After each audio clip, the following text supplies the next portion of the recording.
What's the biggest 180 you've seen a person's life take? 1. My high school gym teacher went from being a health nut and bodybuilder to a professional pastry chef. One day he just decided he was tired of bench presses and protein shakes, went to culinary school, and now he runs one of the best bakeries in town.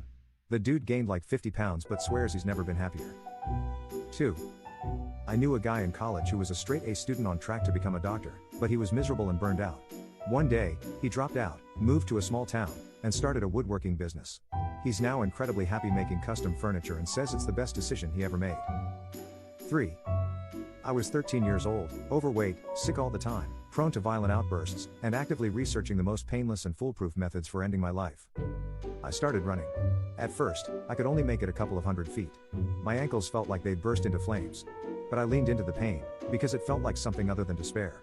I kept running. Within a year, I was fit, swore off violence, and found several compelling reasons to live. And I got hopped up on bananas and Diet Coke and ran 13 miles one afternoon like it was nothing.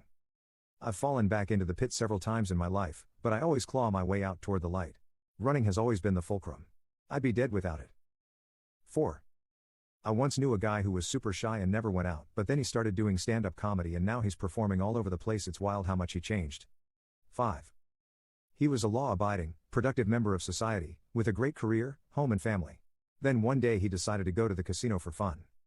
2 years later he was a convicted felon with no home, less family and no career. 180s are not always good things. 6. Affluent family. Star college track athlete. Olympic hopeful. Knee injury. Surgery went well. Full recovery predicted. Prescription for meds for the pain. Addiction. Expanding drug problem. Begins using H. Homeless. 4 felony convictions for crimes to feed the addiction, and ended up getting life without parole in prison. 7. My brother spent his late teens and mid-20s being a lying, thieving, directionless bum who flunked out of college despite being extremely bright. Then one day he just decided enough was enough, a switch flipped in his brain or something, and he went back to school for electrical engineering, graduated one of the top of his class, and has a stable, well-paying career. And his relationship with the family has never been better. I couldn't be more proud of him.